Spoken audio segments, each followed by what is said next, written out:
many athletes struggle with maintaining the correct posture. They also find that as soon as they begin to sprint, a lot of the technique that they worked on goes out of the window. If you stop the rocking and the whole extra, you run the time easy. And the two things are linked. It's usually your posture breaks down and your technique goes out of the window same time. And it's because you're trying to hit max speed too soon into your training. And you most likely haven't properly trained correct posture, right? You want good posture. You want precise reps. You want majority, 90% of your reps to be as perfect as they can be. And you want smart spacing. You want to give your body time to recognize and understand and develop to the changes that you're making. So doing speed work 5 times a week is actually not such a good thing. So these are all philosophies that Glen Mills shared with Usain Bolt to take him from a great runner to the best runner in the history of humans. So Usain Bolt's story, he had raw talent. He was a world class since he was youth, but he was inconsistent due to his posture under pressure. So he didn't have enough reps of correct posture at slow enough speeds with progression to faster speeds. So with Glen Mills, he learned to rebuild his technique. Hips lead the movement, tall posture, frontside mechanics and relaxation. There you go. This is a bit more in depth, something that a coach can program for you. 72 hours between true max velocity days. And then this piece, culture, you need discipline, you need patience, and you need a team. And then Usain Bolt was finally able to break out when his posture at speed became repeatable. It was balanced speed and speed endurance.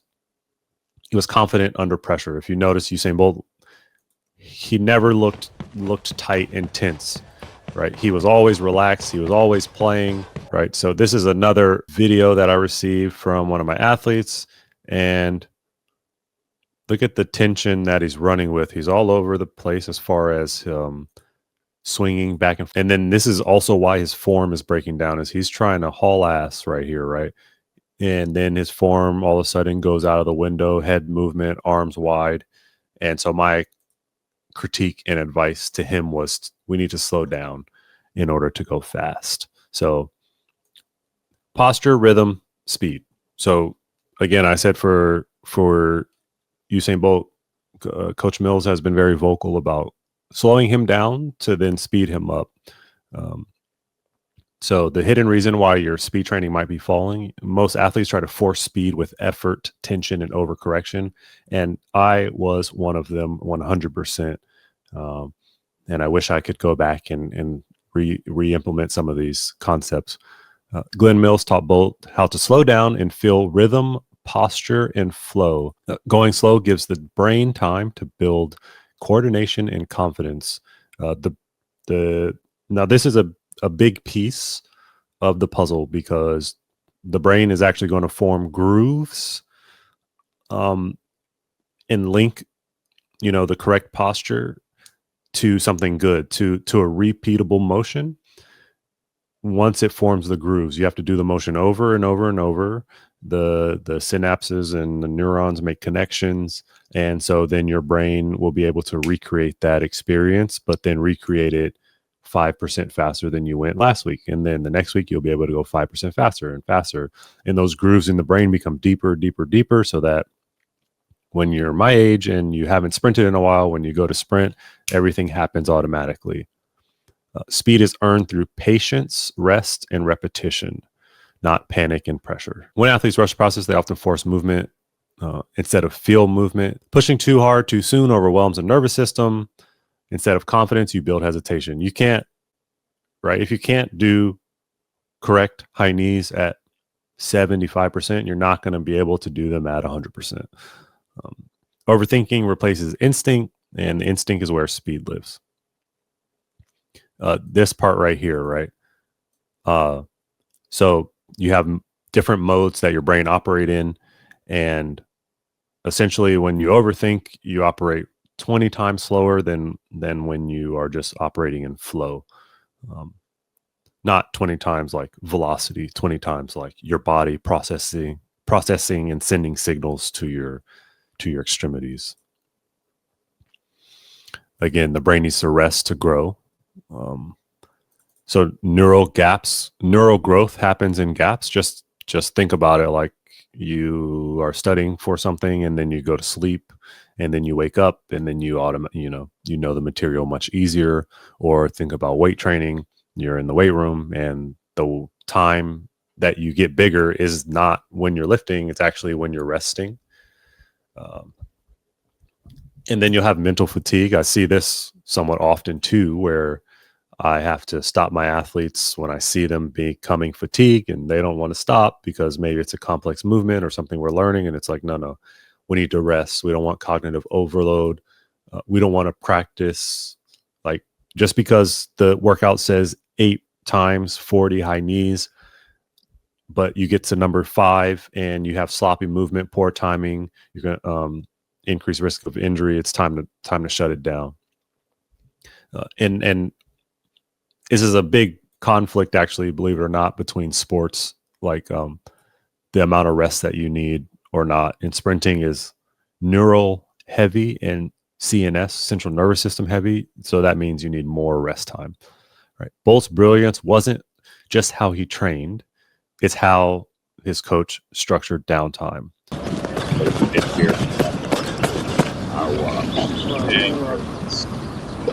Speed isn't discovered, it's developed step by step through observation. Glen Mills was able to watch Usain Bolt's raw talent and didn't intervene. He didn't try to change him into a runner that he was not. Built a foundation, right? Trained mostly at 80% intensity, learning relaxation and posture. This is very important. And this is also why it's important to start your journey early rather than coming with 4 weeks left in the season, as I see so many people do. And so many people hire me and ask, hey, can you help? And then there's 3 weeks left in the season. And it's like, yeah, I mean, I can help you, but nothing that meaningful. Then, the challenge for Bolt was that he wanted to go faster, right? Running 80% is fun, but I want to be the fastest man to ever live. But needed to learn patience and trust. So this is a one that I also had to learn with my guru. My coach, John Harvey, was learning to trust him and his programming. And a lot of the things I'm teaching you all are, 95% of what I'm teaching you is based off of this coach's philosophy, Coach Harvey. And so once I learned to trust him, it was over. Like I exploded in jumps and sprints. Months passed before they increased intensity, but it worked. They were just working on relaxation. Like the relaxation that you see Usain Bolt run with was learned. It was drilled. It was a habit he developed day after day after day after day. You need to relax and just use form and come in rather than use strength. You find it much easier. And then the breakthroughs come. So again, the big idea, hip-led posture. You want to stack your head, torso, pelvis. This is and front side mechanics are huge. Again, this is what we're talking about with David. Relax to go fast. Sprinting is a relationship between expansion and contraction of muscles, right? Certain muscles need to be expanded at certain times. Other ones need to be contracted at certain times. The more relaxed you are, the bigger the expansion can be, the more ground you cover. That doesn't mean don't try, though, right? It's something that is a fine balance. And for Usain Bolt, who's 6'5", if he learned how to expand and contract his muscles properly, I mean, there's no one that can cover ground like him. So, his biggest hurdle was just having the turnover that other runners had. Tall hips lead to striking the ground with stiffness, right? Also a long lever. This is about physics now. The taller you are, the longer your lever, the more force you're able to put into the ground. Stronger ground reaction force, longer effective stride without overreaching. Then a relaxed shoulders face, fast turnover without extra tension, front side swings under hips, no braking, shorter braking, better acceleration. So Coach Glen has these coaching cues: grow through the crown, zip the ribs, big front side, quiet backside. Repetition with rhythm is greater than rushed perfection. You build this through drills that force you to hold your posture, to move smooth, and to feel every step. So one of the keys here is that you want to warm up that encodes posture. You want some mobility work. You want ankle work, ACE series, wall drills, all stuff that it's in the program that I've created. Speed takes time to program in the body and in the brain. The nervous system is like a software. It's a software that you have to program. So Glen Mills knew the key wasn't just more drills or more sprinting. It was doing the right drills at the right time, at the right speed, with the right feeling. That's why he slowed Bolt down. Again, wicket runs, as I was telling David, is one of the anchor drills. So it's about having mini hurdles spaced out. I think I have a diagram of it. Right. These are wickets. So you want them spaced appropriately. You want to avoid hip drop. So this is me.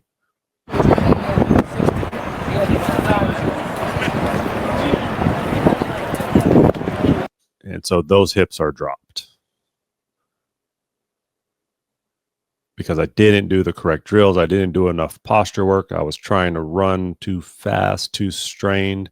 I didn't take my time building my speed as far as preseason here.